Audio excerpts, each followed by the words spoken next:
Salam everyone, welcome back to Learn Azerbaijan today. In today's episode, I will talk about weather. But before we get started, I want to mention our one-on-one Azerbaijan lessons. If you're interested in personalized language instruction, please check out the first link in the description below to apply and see if our lessons are the right fit for you. Let's get started.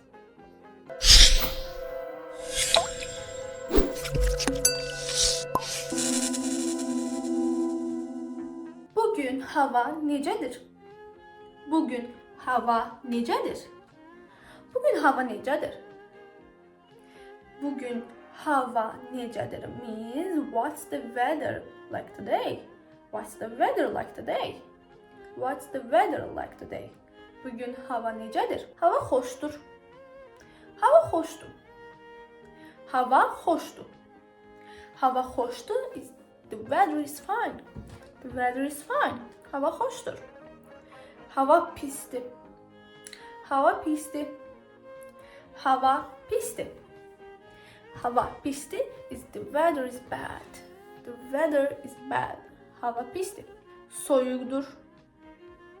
Soyuqdur means it's cold.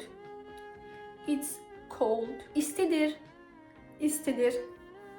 İstidir. İstidir means it's hot. It's hot. İstidir. Sərindi. Sərindi. Sərindi. Sərindir is it's cold. It's cold, yeah. Sərindir. Bürküdür. Bürküdür. Bürküdür. Bürküdür is it's stuffy. It's stuffy. Qar yağır. Qar yağır. Qar yağır. Qar yağır. Qar yağır means it's snowing.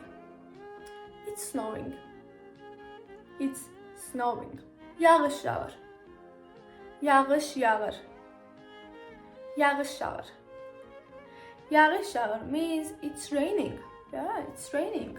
Yağış yağır. It's raining. Külək əsir. Külək əsir. Külək əsir.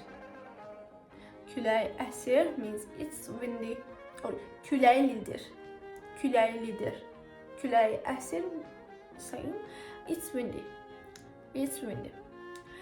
Nə gözəl havadır. Nə gözəl havadır. Nə gözəl havadır. Nə gözəl havadır means what nice weather. With a nice weather. Bugün hava tutkundur. Bugün hava tutkundur.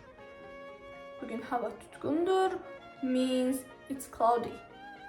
It's cloudy. It's cloudy. Hava rütubətlidir. Hava rütubətlidir. Hava rütubətlidir. Hava rütubətlidir. Rütubət. Rütubətlidir. Hava rütubətlidir means it's humid. It's humid. Hava çox istidir. Hava çox istidir. Hava çox istidir means it's very hot. It's very hot. Çox is very. İstilik neçə dərəcədir? İstilik neçə dərəcədir? İstilik neçə dərəcədir? Və yaxud istilik nə qədərdir? İstilik nə qədərdir means what's the temperature? What's the temperature? İstilik nə qədərdir? İstilik nə qədərdir? Çoxmu soyuqdur? Çoxmu soyuqdur? Çoxmu soyuqdur means is it very cold? Is it very cold? Çoxmu soyuqdur? And that's it. I hope you enjoyed. If you're interested in personalized language instruction, please check out the first link in the description below to apply and see if our lessons are the right fit for you. Sağ olun, görüşəndə.